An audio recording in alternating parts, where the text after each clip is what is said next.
shown a keen interest in meeting the special needs of fast-growing companies like those selected for our Fast 50. Joining us from American Chartered Bank is Michael Berg, Group Senior Vice President. Michael?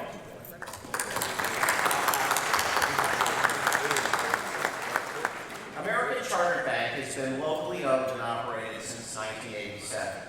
They are a full-service commercial and retail bank serving privately owned small and medium-sized businesses and individual clients throughout the Chicagoland area.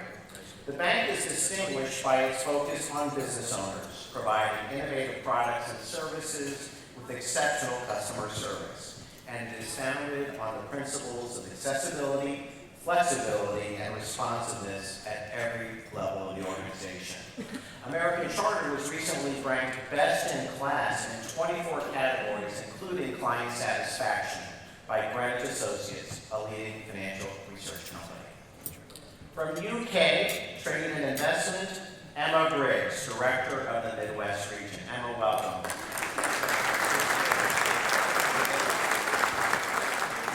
UK Trade and Investment is the UK government's international business development organization, which supports U.S. companies seeking to establish or expand their operations in the UK and assists UK companies to export and grow internationally. UK Trade and Investment has 14 staff based in the British Council in Chicago with sector expertise, UK market knowledge, and extensive network of government and business contacts necessary to help U.S. businesses to grow successfully in the UK.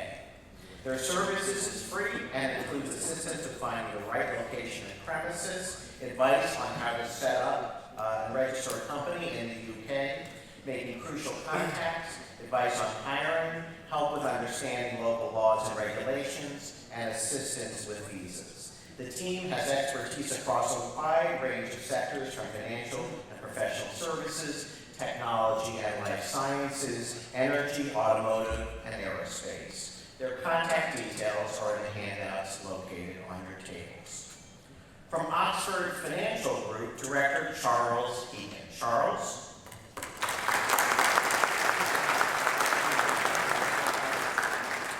Oxford is a multifamily office in the Midwest and one of the largest investment advisory firms in the country. Oxford is an independent, fee-only firm providing families and institutional generational estate planning advice and investment strategies for close to 30 years. They focus on clients with portfolios greater than $2 million and net worth above $5 million. And finally, representing Duff & Phelps, is Mark Quillis, Director of Transaction Opinion Investment Banking. Mark, thank you. Duff & Phelps is a leading global provider of independent financial advisory and investment banking services. Duff & Phelps Investment Banking segment provides advisory services in mergers and acquisitions, financing, transaction opinions, and restructurings for companies in the United States, Europe, and Asia. Now, it's my pleasure to introduce my colleague Jim KIRK, Crain's Chief of Editorial Operations, who will welcome both our research partner Deloitte and our moderator, Raman. Jim joined Crain's in February as our top editorial executive from the Chicago News Cooperative, where he served as managing editor. Prior to that, he was U.S. government team leader at Bloomberg News in Washington, D.C., supervising coverage of the White House, Congress, Pentagon, State Department, and other federal agencies. Previously, Jim served for 5 years as the top business editor at the Chicago Tribune, and before that, he was a business columnist for the Tribune and covered local business for the Chicago Sun-Times. I now hand things over to my colleague, Jim.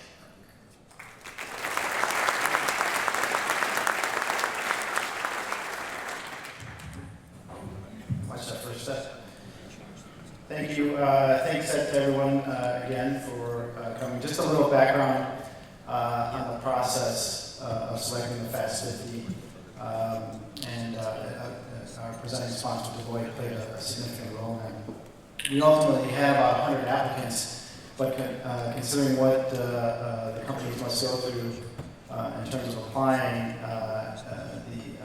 the standards were extremely rigorous.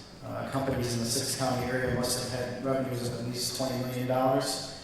Each company was required to disclose year-end revenue annually for the last 5 years, and companies were only allowed 1 year of declining revenue between 2005 and 2010.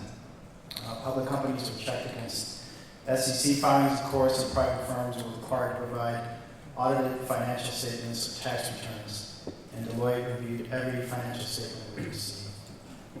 That brings us to WOLFE from Deloitte. I just wanted to bring him up here to talk a little bit about Deloitte for a second. WOLFE comes to Deloitte with nearly 15 years of tax consulting experience.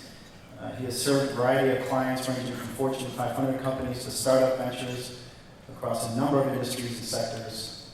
Over the past 5 years, WOLFE concentrated his professional efforts in serving large, closely held companies and their shareholders, providing a variety of federal tax compliance and consulting services, including corporate restructuring, mergers and acquisition advice, and tax due diligence, to name a few.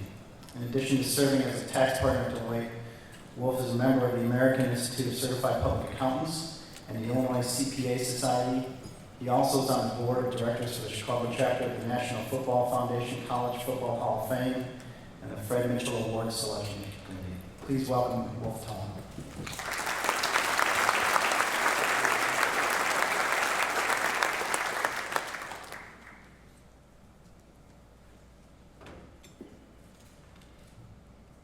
Good morning, everyone.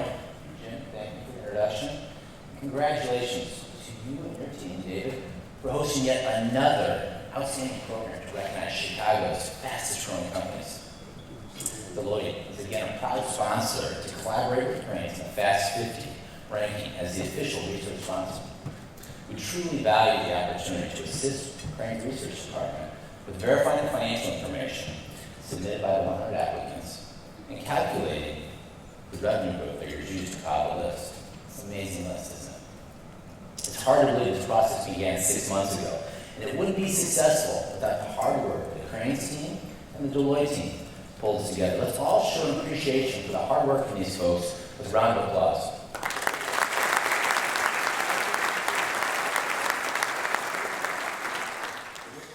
More importantly, on behalf of Deloitte, I'd like to congratulate the members of the 2011 Fast 50 class on their ongoing growth and success during an extremely demanding economic environment. It's almost cliche to say that we're hopefully emerging from one of the most challenging economic environments in decades.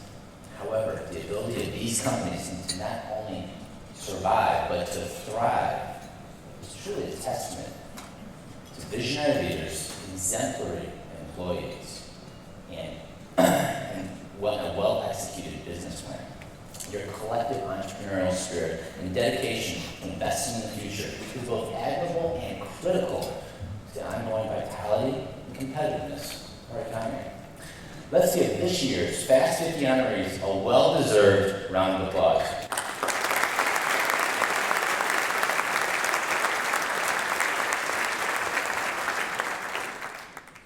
I'd also like to acknowledge a number of Deloitte clients who are also part of this list and beyond today. We value our relationship with you, and we look forward to growing with you and partnering with you in the future. As I look at the list, I'm amazed at the number of companies that are recognized not only for the first time, but multiple times. In fact, 4 companies on the list today have been on the list since 2007, the inception of the Fast 50. Congratulations to all of you for your vision and drive to succeed in both good times and challenging.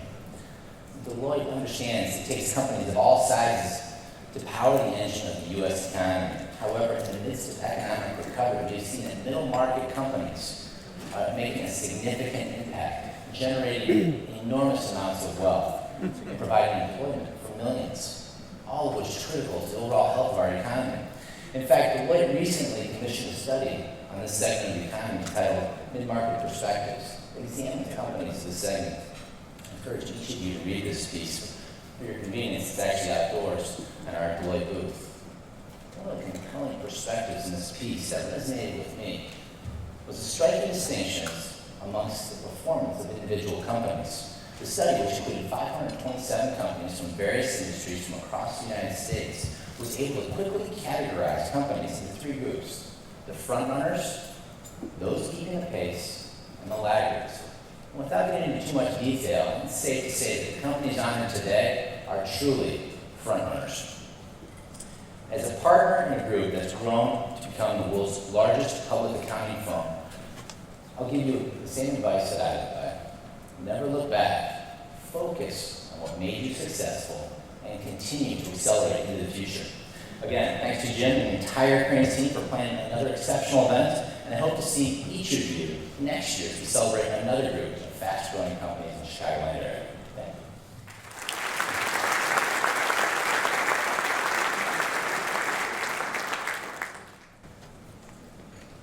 Thank you very much, Wolf. As our panelists are making their way up to the stage here, I just want to acknowledge a couple of my colleagues who played an integral role in collecting the massive amounts of data. We're tirelessly putting this whole package together. So they're sitting somewhere out there. I don't see them in front of me, but I know they're here. Allison Vigio, Gabi Tompkins, and Christina Dreher, really responsible for really doing a bang-up job on these issues. So thank you very much.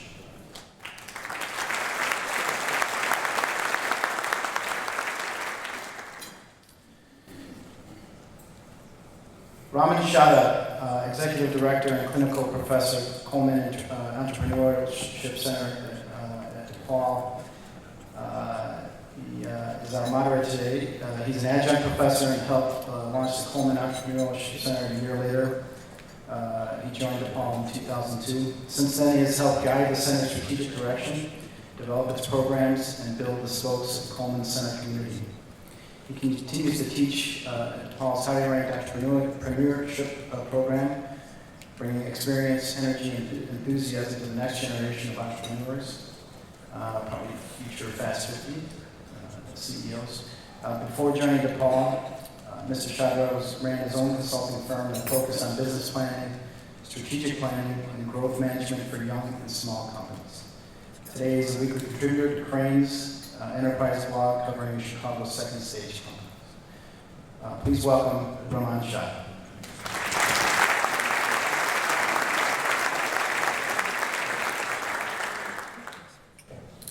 Thank you, Jim, and thank you to Crain Chicago Business for another wonderful event and an exciting program with the annual Fast 50. Again, on behalf of Crain's and the Fast 50 companies, welcome to everyone who's attending today, and thank you also, Crain, for inviting me back to moderate this event. Congratulations to all 50 companies. You are not on any ordinary list. I know that a few of you 5 years ago said, yeah, we want to be on that list of Fast 50, because this is something that reflects growth and accomplishment over a 5-year period, and that's really, really hard to plan out and accomplish. This isn't a competition necessarily. This is truly a recognition program. These companies are vetted by Crain's, validated by Deloitte, and to get onto this year's list, if anybody looked at company number 50, you needed to have a minimum of 99.2% growth over that 5-year period, which is phenomenal. And to think that about 30 to 40% of those companies were publicly held, to be able to accomplish that also at that scale is no small feat. We've got diversity of industries, technology, services, telecommunications, healthcare, even mortgage banking, which over 5 years is truly exceptional. Most of the companies that are on that list aren't household names. Many of them are probably companies that you and I had not heard of before we looked at that list. If you're looking for a job today or tomorrow, these are the companies that you want to apply with because they're the ones that are growing and creating jobs. If you're a CEO of a company that's not on Fast 50, these are the CEOs and leaders that you want to emulate because they're the ones who've been able to drive that type of growth. They've had impacts on their marketplaces, their industries, their communities, and our economy. And in fact, if Mayor Emanuel or President Obama was in the room, I would tell them to look at these companies because this is where the real job creation happens. And someone who's around entrepreneurs and startups every day, yes, they're sexy, they're exciting today, they're getting a lot of the attention. But the reality is that for out of 10 of them are going to be around 5 years from now. I'm going to bet that 50 out of these 50 are going to be around in one way, form, or another 5 years from now. So in all likelihood, these are the companies that do represent more of our future, and so congratulations again to all of them. Today we have 4 of the Fast 50 joining us to share their stories, insights, and experiences. We'll begin by getting to know them a little bit. Then I'll ask them some questions that we've discussed with the panelists, and we've also culled from Twitter in the past week or so. So you can learn about their backgrounds, their companies, their views on the economy and the marketplace, and their personal and professional development. And then we'll close out the event by offering you the opportunity to ask some of your own questions. So I'm going to be looking for the Arnold Horshacks in the room. I can't read your mind for who has the best questions, but I can certainly tell who's going to be the most excited, enthusiastic, and zealous to ask them. And for those of you who are on Twitter, please share your lessons learned from the event as we go through. Hashtag is Fast50. We'll begin with Alex Higgins, the founder and CEO of the Alphametrics Group, which connects investors and hedge funds utilizing proprietary technology to provide investors and hedge funds transparency, quality control, governance, and connectivity to improve the investment process.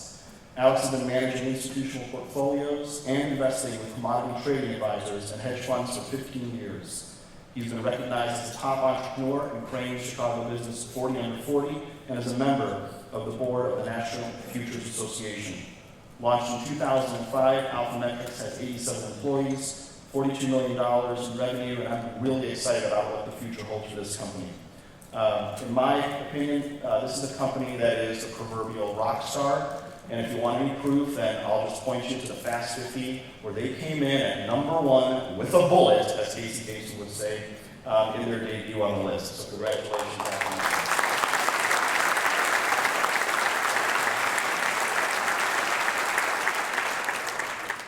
Next to Alex is Gary Rabine, founder and CEO of the Rabine group of companies, which includes nearly a dozen small to mid-sized businesses with total annual revenues exceeding $140 million. The Rabine group of companies provides commercial pavement and roofing services, specialized in engineering, construction, and maintenance, and also provides fuel and oil distribution to large and small fleet companies. Mr. Rabine is a member of numerous industry associations and serves on the board of the Young Presidents Organization. He and his wife Cheryl oversee the Rabine Group Foundation, a nonprofit designed to enrich the lives of children, the elderly, and the underprivileged, and to support medical research locally and nationally. They're number 20 on this year's list, and their second year on the list. They have 265 employees. And Gary probably gets the award for the classic entrepreneurial story, which he'll tell you a little bit more about later on, launching at the age of 18 with a couple of grand in his pocket and knocking on doors to get his first customers. Congratulations, Gary.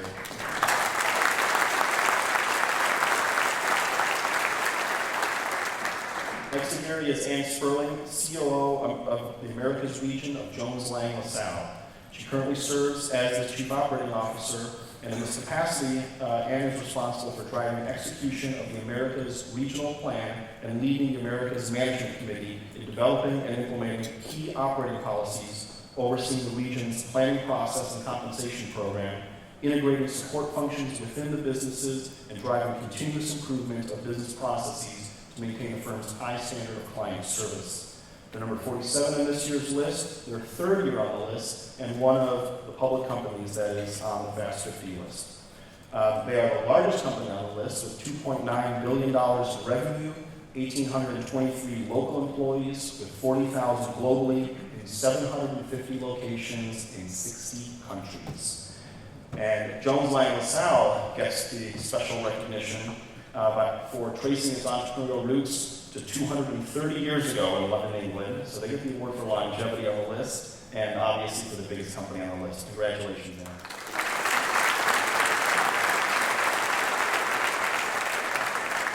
The next to end is Glenn Tillman, CEO of Allscripts Healthcare Solutions. Glenn joined Allscripts as CEO in August 1997 to lead the company's transition into the healthcare information sector. He led its initial public offering and secondary offerings, driving the company to become the leading provider of clinical software, connectivity, and information solutions that physicians and healthcare stakeholders use to improve the quality and reduce the cost of healthcare. Most recently, the company completed a $1.3 billion merger with Eclipsys Corporation, expanding Allscripts' role in the hospital market. Mr. Tillman was named CEO of the Year by the Illinois Information Technology Association and was Ernst & Young's 2008 Entrepreneur of the Year in the technology category for the Midwest region. Just recently, last year, he was awarded a Lifetime Achievement Award by the Chicago Area Entrepreneurship Hall of Fame. Allscripts is number 17 on the list with $705 million in revenue, 269 employees locally with 5,500 worldwide, and Allscripts gets the award for being on the list the longest with 3 other companies. They've been on Crain's Fast 50 every year since its inception in 2007. Congratulations.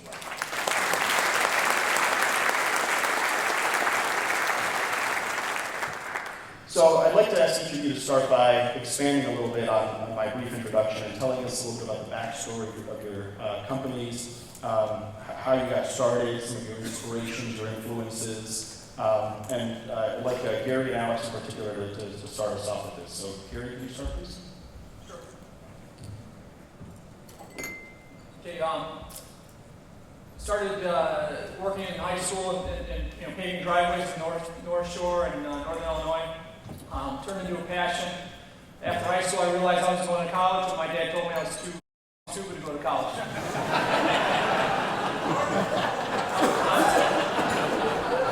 I was actually offended a little bit, but he motivated me with that negative response to my what I thought would be a college education. And I said, I'm going to earn my way through. So I actually, out of high school, started working on my own paving driveways. For a couple $1,000, I had saved purchased some junky paving equipment for what we called gypsy paver back then, which I became, and began paving driveways in Northern Illinois. Through the 80s, I learned a lot about business the hard way, and with the 90s, I started doing parking lots and graduated to a little more intensive paving with a little bit of road work and mostly parking lots and some driveways still. And through the 2000s, where I've experienced my major growth, it's been due to hiring great people.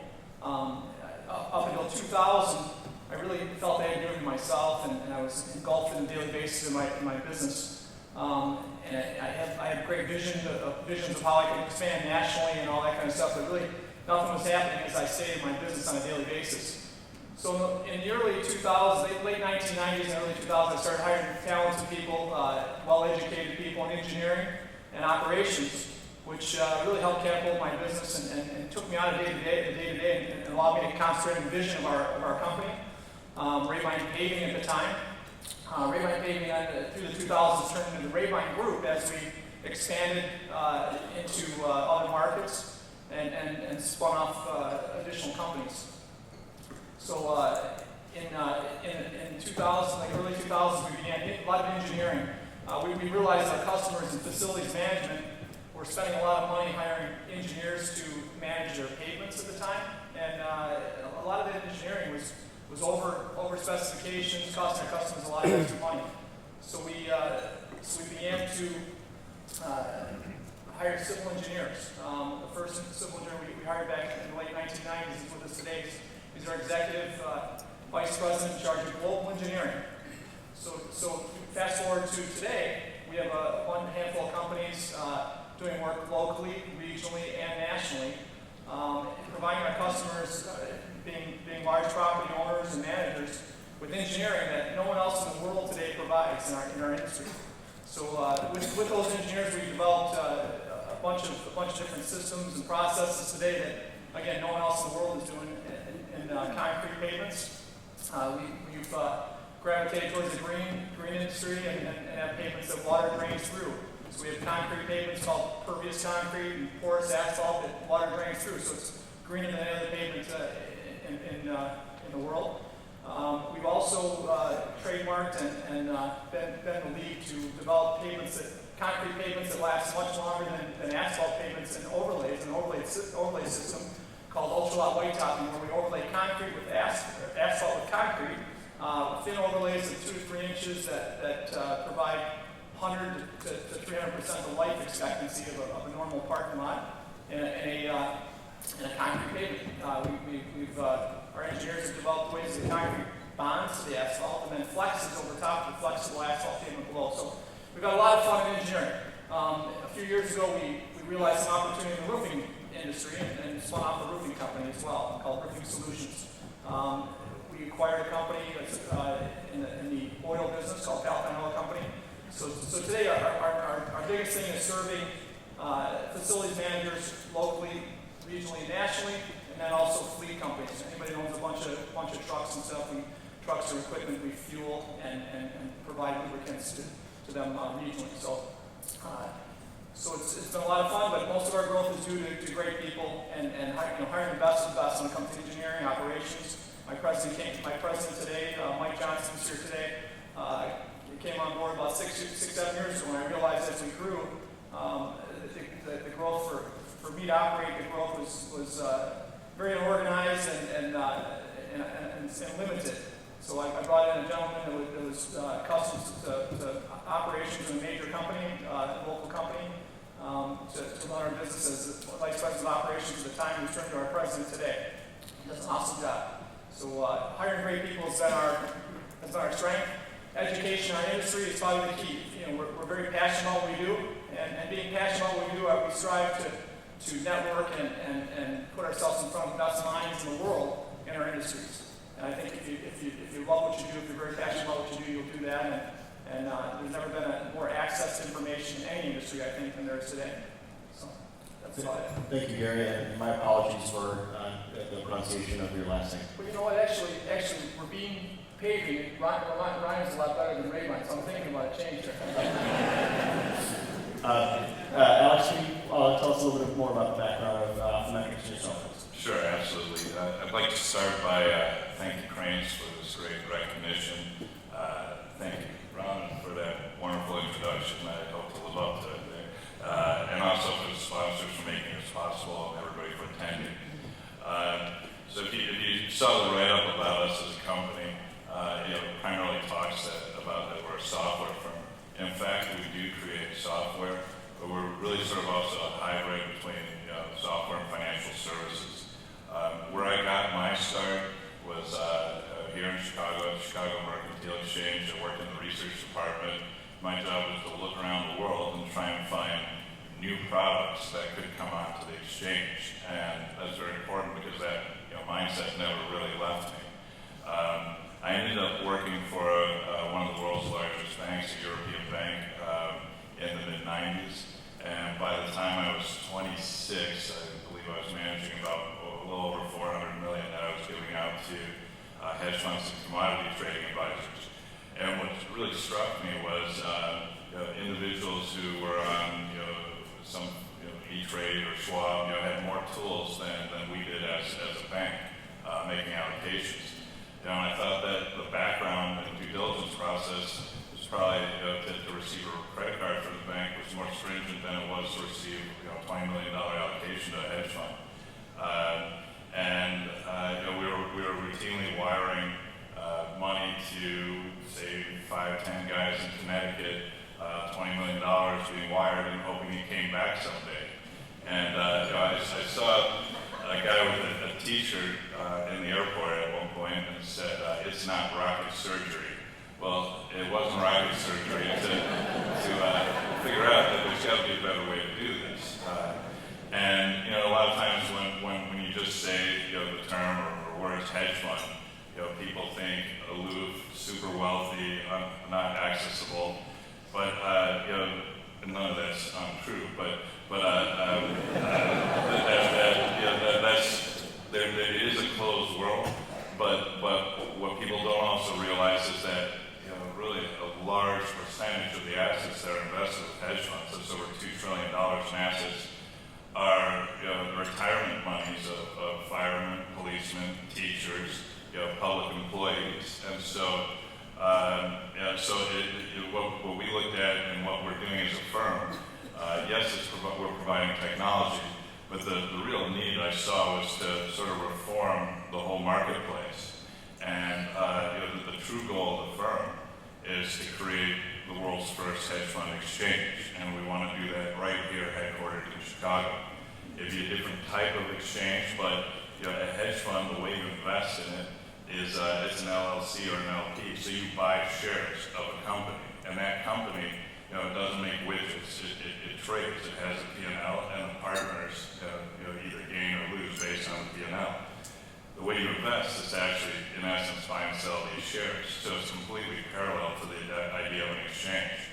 But you don't start out, I started 6 years ago in my living room, and you don't start out and say, I'd like to create the United States Securities Exchange. I actually did. I talked to some of the lawyers we used, and they told me that would probably take an act of Congress. So I thought it was a bad business plan for a startup. So we really focused on being a software company. And so what we've done is we've really built the technology to get to point-click investing, where we're connecting a pipe, a conduit, if you will, to hedge funds. We have about 102 different hedge funds and commodity funds representing about 6.2 or 3 billion in assets. We've expanded from Chicago, where we started, to the New York office, as well as we have a back office of accountants and so forth in Columbus, Ohio, and also an office in Cayman Islands. We have to do that for our offshore investors. Our client base ranges from, we have some of the largest sovereign wealth, the governments and as investors, as well as many pension funds, high net worth individuals, and many banks. Banks are probably the largest source of our client base. And when I say exchange, again, it's a little bit of a different idea. Our idea isn't to take hedge funds to Main Street. It's to create a secure marketplace, an electronic marketplace, so that the individuals that are appointed to make allocations and investments, so again, for the retirement of many people in the U.S. and around the world, that they have just a much better facility. And from a business standpoint, I recognize back in looking at this now rocket surgery days, I recognize that there's an idea here, a concept, but how to turn it into a business was really the tricky part. How to get all that backing and so forth. But really what I looked at is it seems like there's two things that any business has to be successful at to be successful as a business.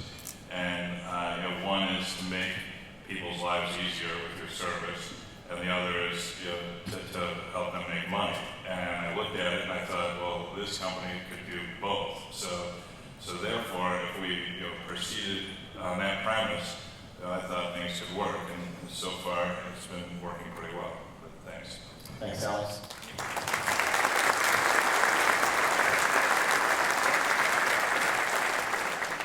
Aaron?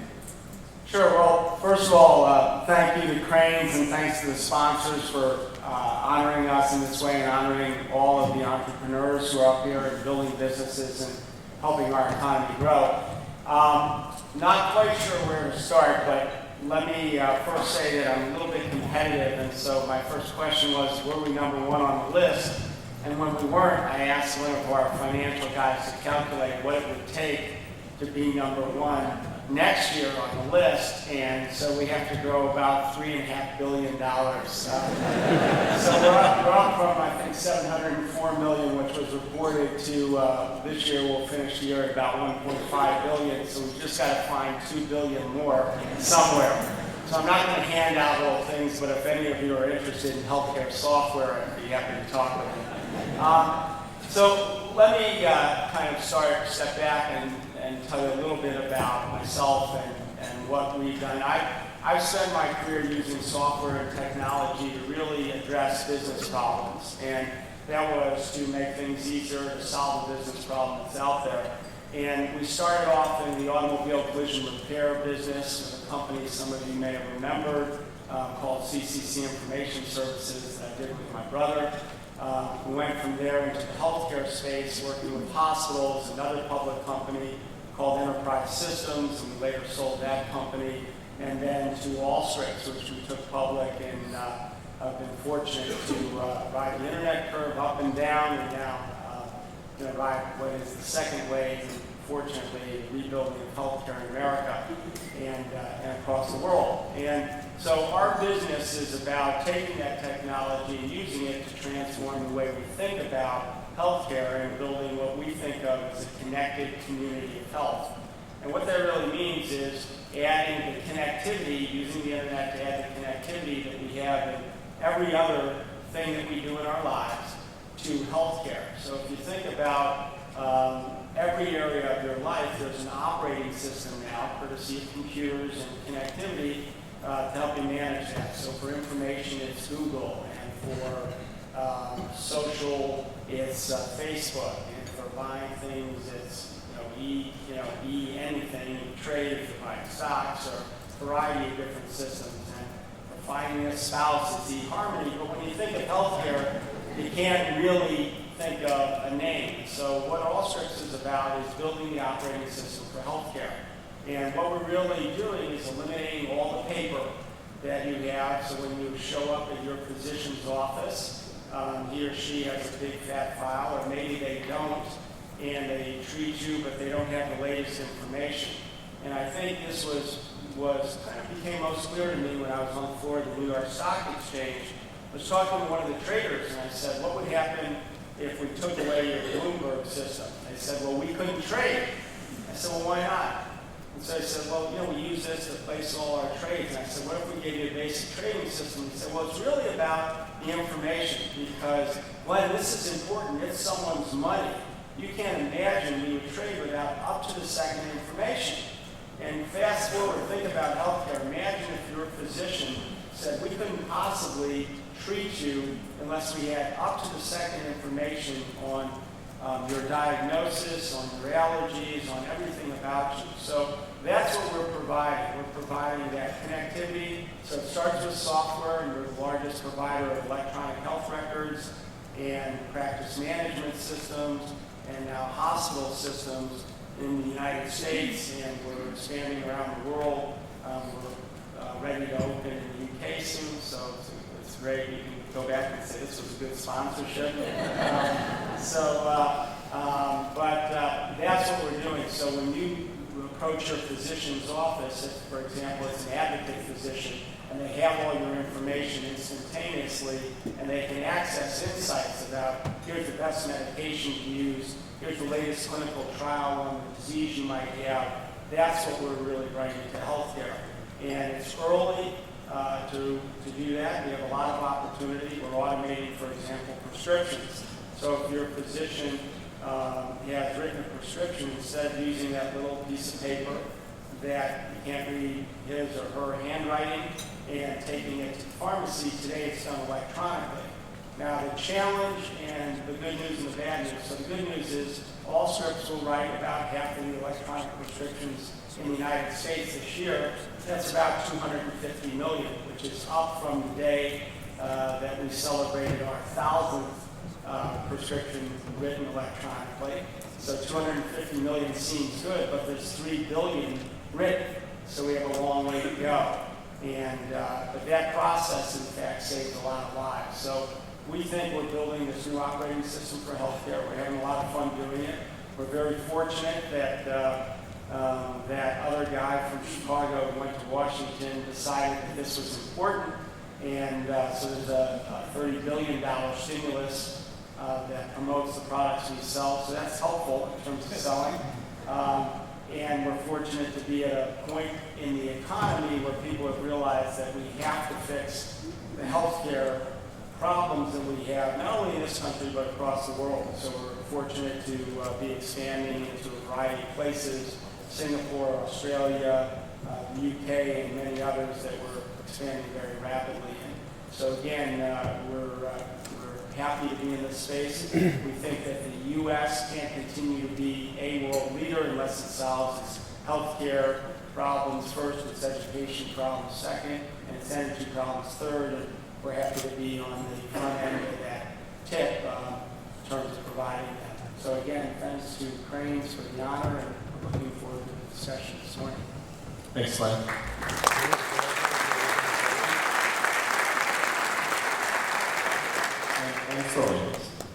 Good morning. Let me add my thanks to Crain and to all of you for the honor. Jones Lang LaSalle really appreciates it. So as I said earlier, we're a leading global real estate services and investment management firm. And we also have the honor of being the oldest here. So as was mentioned, we were founded in 1783, Jones Lang Wooten in London, buying and selling properties for owners in London. One of the interesting stories about JLW was during World War II, they actually had the entrepreneurial spirit to see that there was an opportunity post the bombings in London to go and characterize much of the land parcels and buildings that had been devastated by bombs during the war. And as a result, they ended up being involved in a lot of the development, leasing and management of London as it rebuilt in the 1950s. So, interesting story. JLW spent the next many years going through mergers and acquisitions, growing both in Europe and around the world. So across the pond, a small company was formed called IBC in El Paso, Texas, which then grew sufficiently enough that it moved to Chicago and changed its name to LaSalle Partners.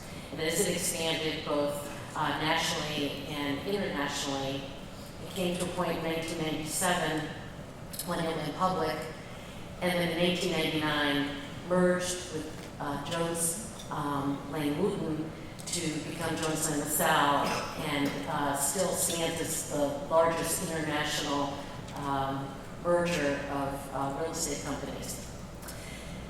Our story of M&A activity continued, and from 2006 to 2008, 32 different mergers and acquisitions occurred all over the globe. Some of them domestically that you may be familiar with included the acquisition of Spalding and Sly in New England, and then about 4 years ago, the merger with the Stelbach Company, which expanded our footprint in leasing and tenant rep around the United States. So that brings us to actually a merger as recently as last year with a Chicago company where we acquired the third-party management business of General Growth Properties. And just a few weeks ago, we announced the merger with King Sturge in London, which broadened our footprint in the UK and across Europe. So we're a company that obviously has grown through acquisition as well as grown organically. And so that it really tells the story of how a company sort of makes its way through the industry and makes its way through history through really aligning with the best talent and the best footprints that they see around the globe. So let me sort of juxtapose that against my personal story. I started in a different industry, started in healthcare with the intention of going into medicine, and while working in a public health hospital in a gritty part of Boston, realized that there really wasn't much business acumen in healthcare, and went back to business school to try and learn that and bring it back to the healthcare industry. While there, got really passionate about commercial real estate, seeing it as one of the really last industries that truly was valued for entrepreneurship, for meritocracy, and where people who were generalists really could succeed rather than functionaries. So I went into commercial real estate, starting really on the street in leasing, and did really virtually everything in real estate in my 30-year career in this business, from real estate development, construction, investments, asset management, property management, and ran a region for a company that started as a partnership, became a corporation, then went public. And then when that company was acquired, went back to my roots on the principal side and joined a global public REIT. And 18 months ago, I was lucky enough to join Jones Lang LaSalle. So that's my story. Thank you, Ann.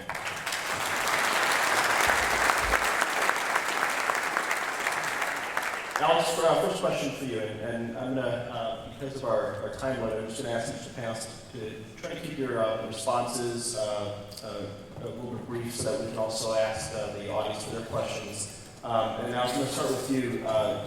You guys have kind of skyrocketed here from nowhere 6 years ago to #1 on the list this year.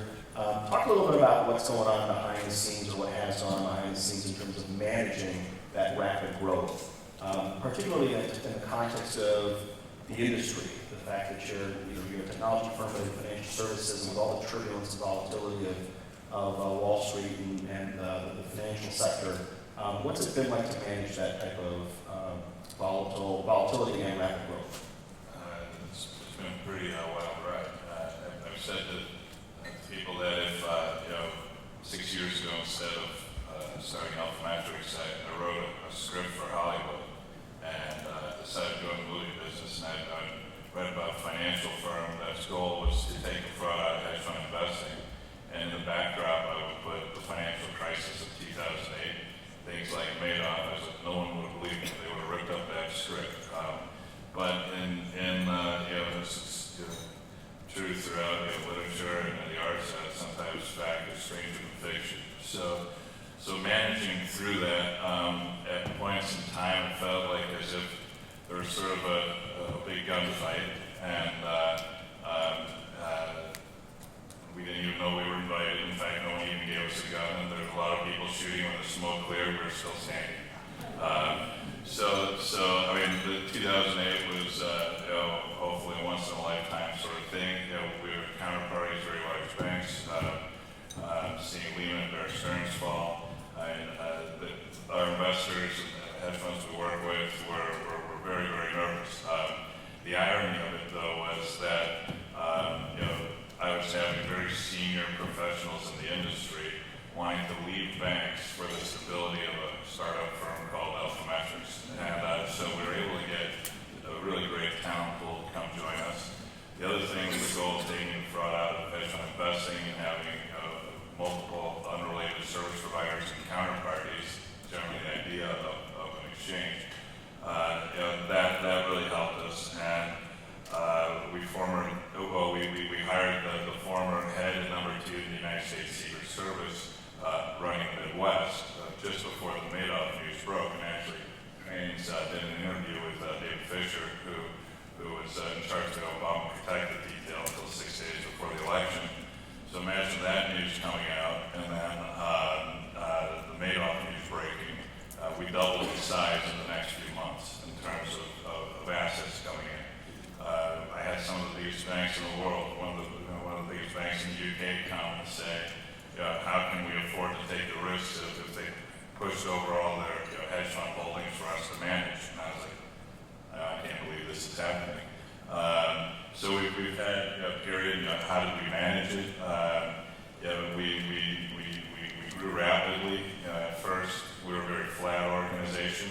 I think I had 17 direct reports that were lined up at my door. And I managed groups, up to 40 or 50 or so. But as we crossed that number, it really became important to create sort of more of a vertical organization and create more delegation. So the challenges were good. I'd much rather be challenged with growth and rapid growth than the other way. And so there's a lot of luxury in that we have some leeway. You can make a few mistakes here or there. But the idea is to not dwell on a mistake. If something's not working, move on, figure it out. And early on, I've been trying to explain to my mother what we're doing. So it's kind of like playing with the Rubik's Cube all day. No shortage of problems to solve. So taking as it's gone. And the other thing, we did do a small acquisition in December. So strategically, we looked where can we strengthen and round out and build out. Thanks. Glenn, I want to stay in this theme of managing growth, but also pursuing growth.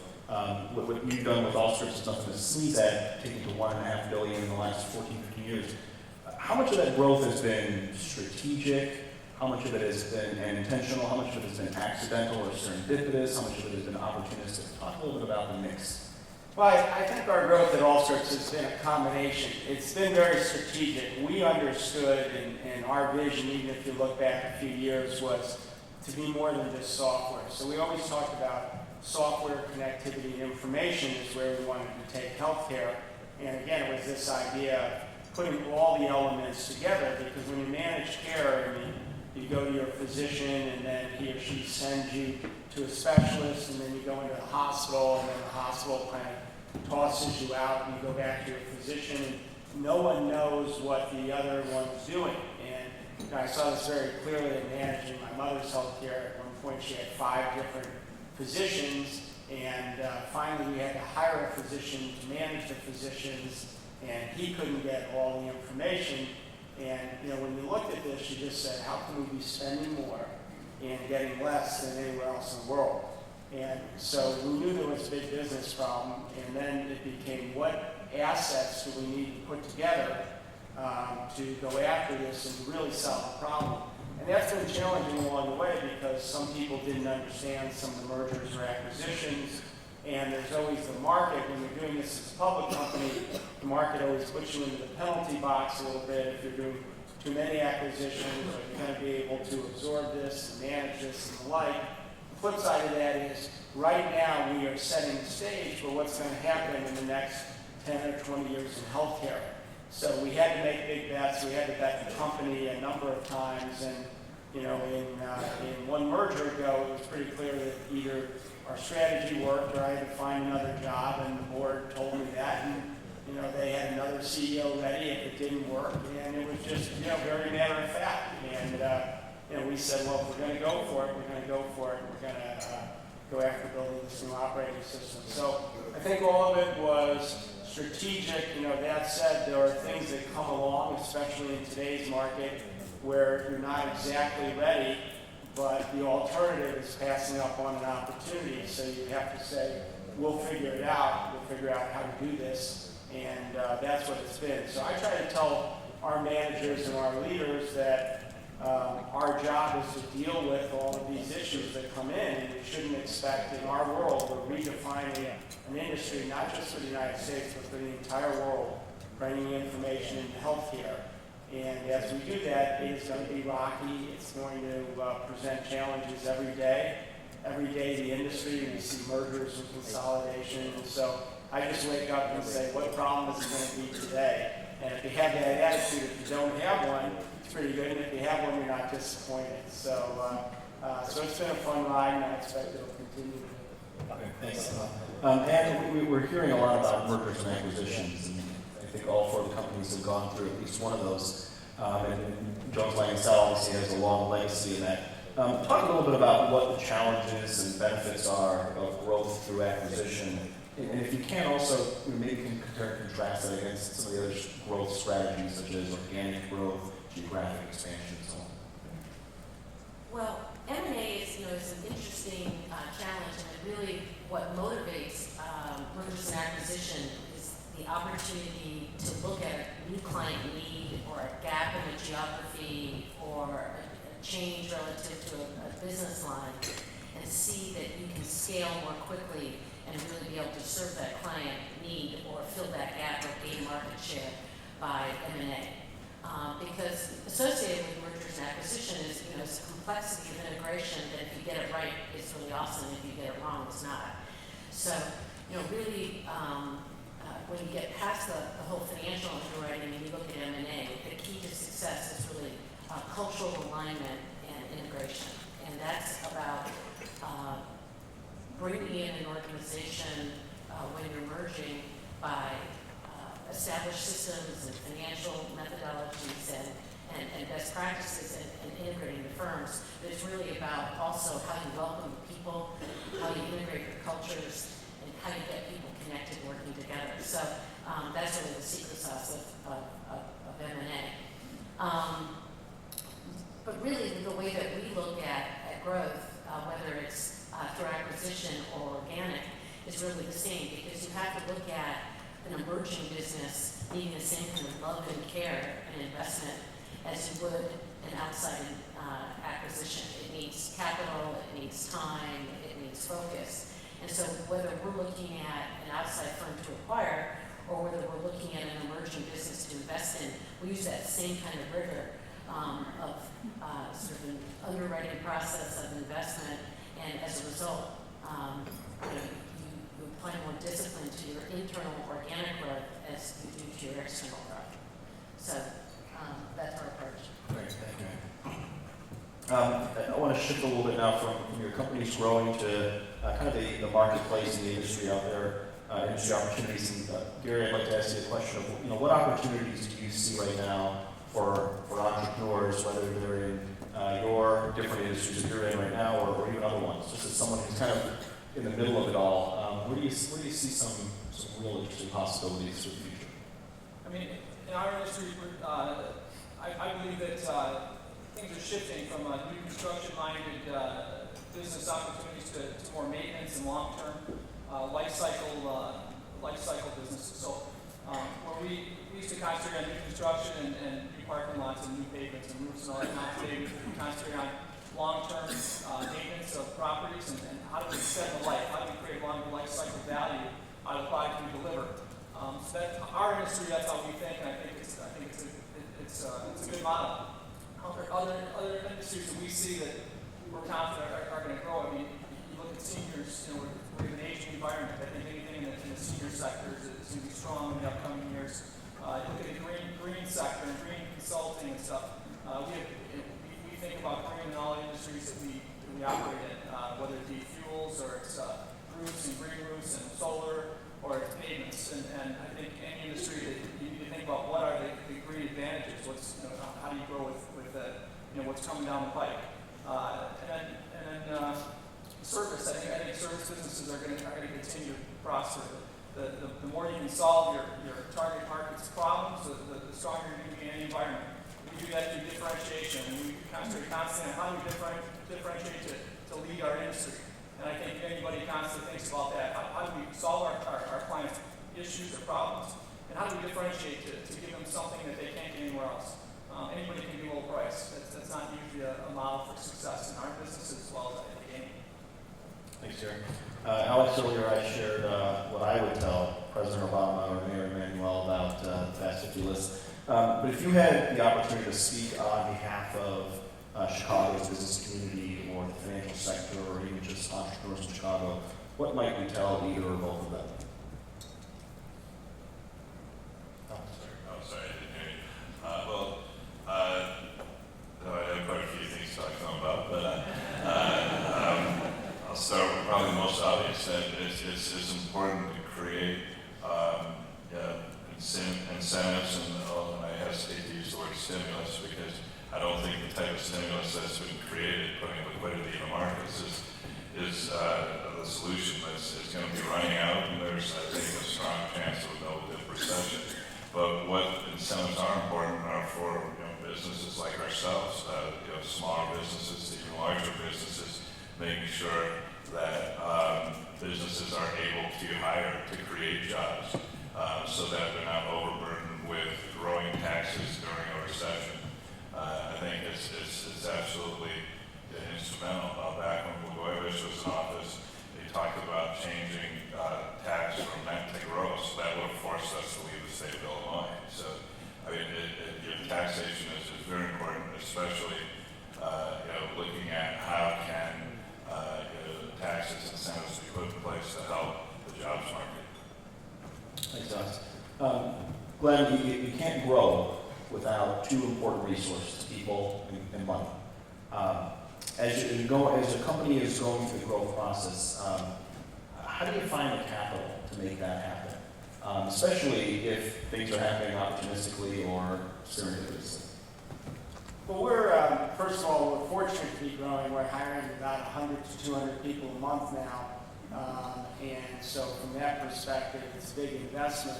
And, where we're doing that in part, just to go back to what Alex was saying, is dictated by how friendly the states are. So we're doing a lot of our hiring in North Carolina because the governor, the senators, the whole infrastructure makes it easy to do business. And it's not about incentives, it's about easy to do business. So that's one of the things that we hope Mayor Emanuel brings here, and I think he will.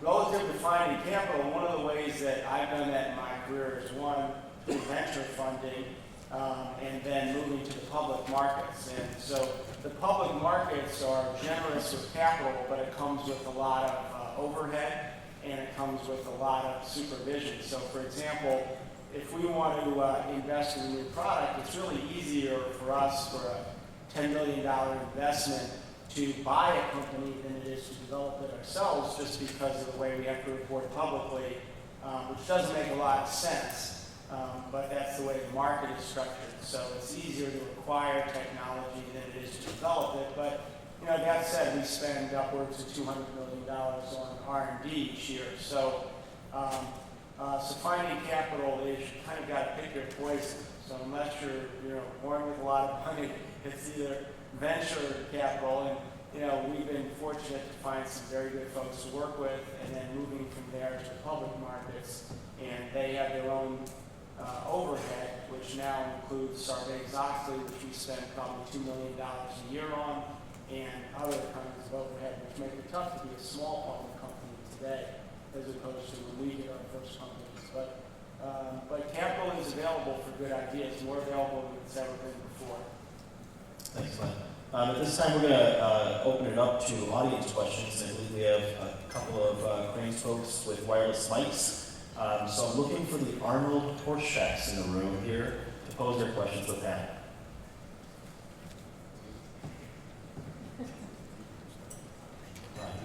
Who's got the energy and the courage? Pose a question. Here we go, right in the middle of the room here. And she's doing a pretty good Horseshack, too.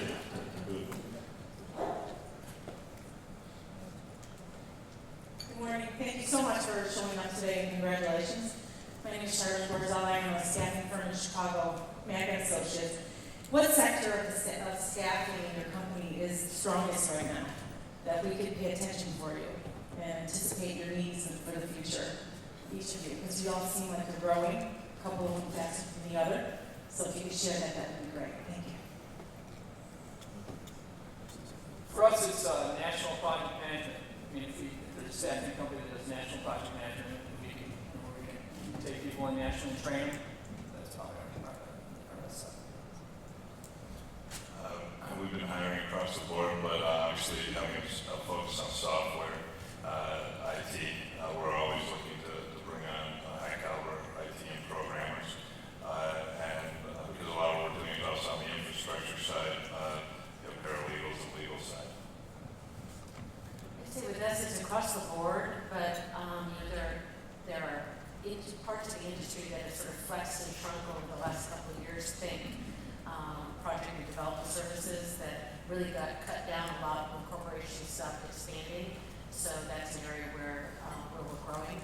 We're also growing significantly in our transactional services and in sort of technology and operations. And we're hiring across the board, but primarily in client-facing positions and project management and deployment of our software. A lot of our software development is done at our facilities in India where we have employees, but we still do our high-end developments here, and our high-end software engineers are still here. So it's a mix. Okay, next question. Right here, right side. Microphone's on, obviously. As the panel, if there's any organizations that they would attribute their growth to, any management things that they use to develop their growth over time, that they depend on for information ideas. So organizations that they look to for guidance or resources to help manage growth or pursue growth? Yeah. I can jump in again. There's a bunch of them out there, I think, for leaders and organizations. I joined the YPO, Young Presidents Organization here in the chapter in Chicago about 6 years ago now. We're about a $25 million entity then. So we've grown rapidly since then. And I attribute probably half that growth to the mentoring that I gained through other YPO members locally, regionally, and across the globe. I mean, I can reach out to almost any industry, any leader in almost any industry, and say, hey, how did you do that? Locally, I could do the same, or in my industry, there's not a lot of YPOers, but there's a decent amount when I look across the globe. So we actually started a peer group with paving companies, commercial paving companies, the largest in the country, through YPO that's been a benefit to us as well. So I think that's a great one. There's also Vistage, I know, and a couple others out there that are great, but I recommend YPO all day. One other thought on the there's YPOs, there's other organizations like that, and of course, you can, professional development opportunities in education. One of the ways that I've found that crosses industries is really getting involved in civic organizations on boards where you're surrounded by really best-in-class talent from industries in your city. And those people end up being informal mentors and informal sort of relationships, plus you're giving back to the community. So there's really an opportunity to work with people who may end up influencing you in terms of either being business opportunities or just being sort of an informal board of directors in terms of bouncing ideas off of. Great, thank you, Matt. Question on the left side of the room? Sure. When you think of growth, you think of so many emerging economies, but it seems like you all have had a lot of growth right here in the U.S. Could you speak on what's really driving your growth or the focus on emerging economies as well when you think globally?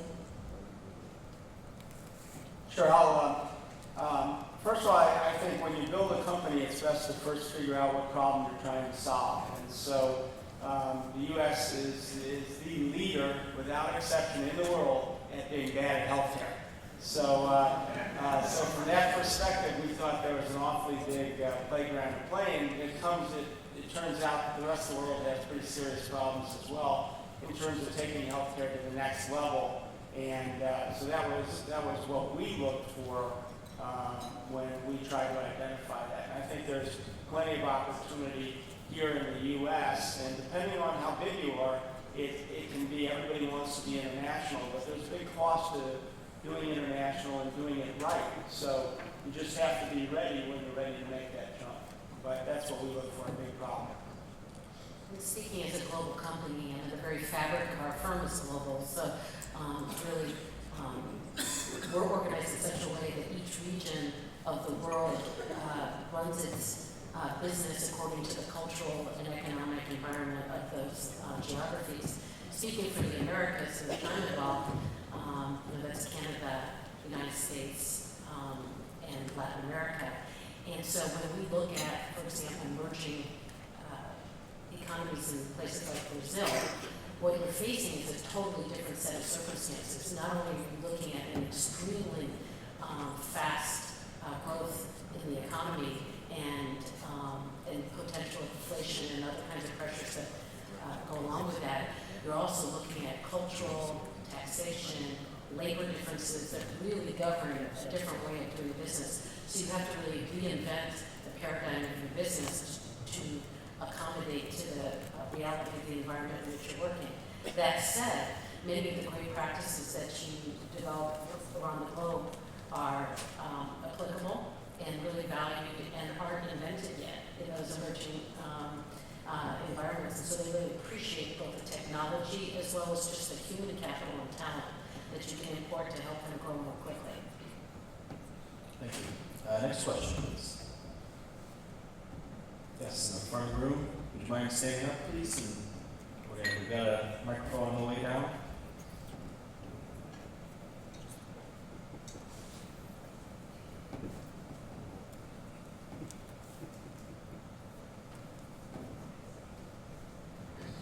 Hi, I'm with UK Trade and Investment. In keeping with the theme of globalisation, what did you bring back from the countries that you went into back to the US that you found helped you grow?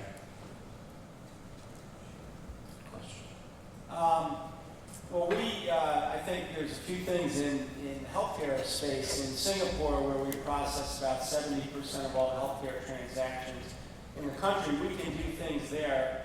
I should say they can do things there with our software that aren't allowed in this country because of FDA restrictions. And so, frankly, they're further advanced, and we can use that as a test lab for what we'd love to show the FDA. Look, this is working in other countries. In business practices, Brazil, which was mentioned, is an absolute wonderful place to recruit great new managers because these young managers have had so many challenges they've had to deal with that they come in and there's nothing you can put in front of them that will shock them because they've dealt with it all. And that's so you get 10 years of training in 2 or 3 years in Brazil. So I think you're going to see a whole slew of new management talent come out of Brazil. And then last but not least, from India, I think we've, we gain a lot of power there. And it's not just a lot of people go to India for cost, we go to India for quality. They're turning out some terrific young engineers that are very, very driven. And so, from every country, I think you can benefit. We're actually, obviously based in Chicago, but a very international company. I think over 60% of our assets come from offshore investors. So we're very active in Europe, the Middle East, and Asia as well. Our next couple offices will be London and then probably Singapore. But the key thing is just that going back to what Glenn was talking about, problem solving, and that's how we really, I think, built ourselves as a firm, because we spent a lot of time listening to our clients, the investors and the hedge funds. And what we found is a lot more commonality in problems than specific uniqueness for a specific country or region. But there are local problems that are nuanced. So even though that the core problem may be similar, we have to build out specific structures and connectivity to different parts of the world to connect to Switzerland or London or Asia. Might be domestic laws that are different than ours, there are, and so you have to be aware of those and work with local regional people who are experts in there in order to bring your product to them. Thank you, Alex. And we have our last question here. Inside the room, please. Good morning. Maybe more of a local question at this point, but looking at the Illinois situation fiscally and then with the change in taxes, is there a concern, what concerns do you have going forward trying to grow your businesses in the state of Illinois and given some of these current issues? Gary, can you comment on that? Yeah, you know what, for us, we're locally based and we run our company locally. We love Illinois. We're great resources, what a great place to do business.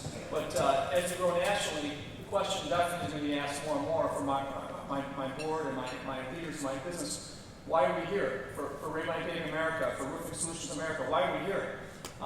So I hope when that question is asked more often, which it will be in the next few years, some of these mindsets change within our government, because we are definitely challenged when looking at a national business. Locally, I think we have a great place to grow and thrive. But when we're looking at national business like we are, our biggest growth is national. So eventually, we do have to ask ourselves that question. When there's states that are much more business friendly, you got to question yourself.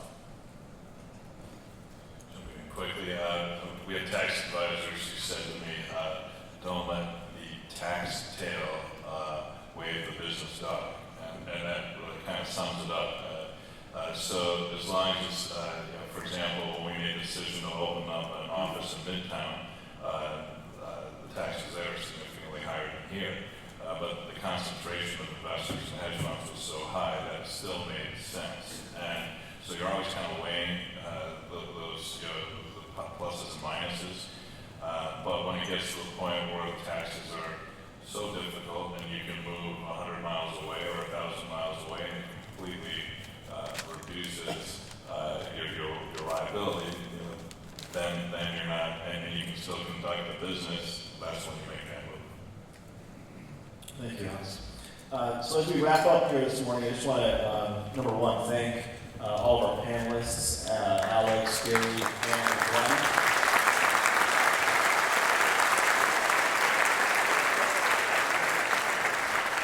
We could be here all day and all week learning from their experiences and their insights into building and growing companies. And if you haven't already, I strongly encourage each and every one of you to take home this issue of Crain, to get it in the mail, or if you're going to read it online, and read about every single one of the companies, because the breadth of industries, the breadth of experiences is truly phenomenal, and what you gain from that is going to have an impact on how you view the future in your industry as well as the economy and marketplace. I just want to finish off by a few takeaways that I got out of this. And incidentally, as Jim had mentioned when he introduced me, I write a weekly column for the Enterprise City blog, and this Friday, I'll have 50 takeaways from the Fast 50 event. So hopefully I'll expound a little bit on this. But really what I got from this were a few things. Number one, these are clearly people, just like the other 46 of the Fast 50, who look forward.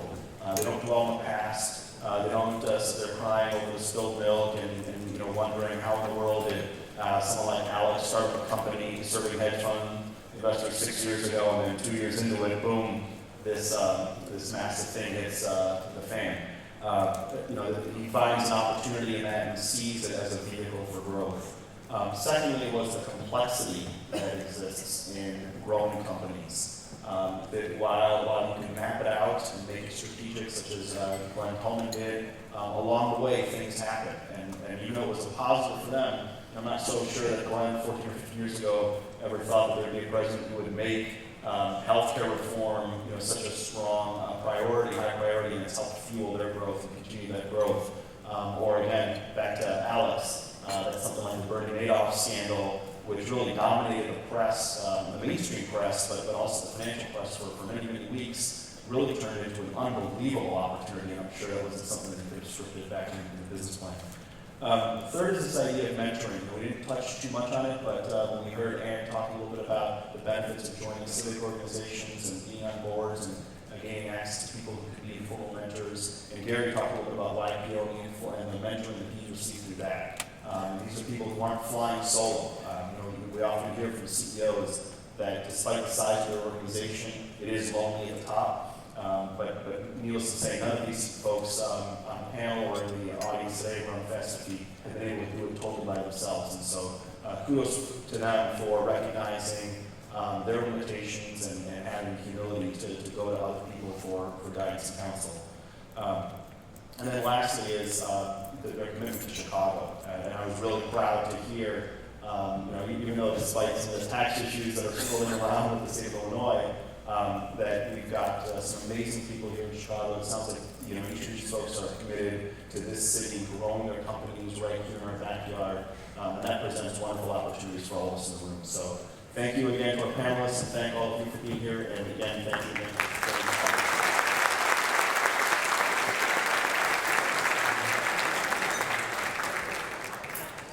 One last thank you to our moderator and our panelists, and also to our presenting sponsor, Verizon Wireless, and our co-sponsors, Duff & Phelps, Oxford Financial Group, UK Trade and Investment, and American Charter Bank.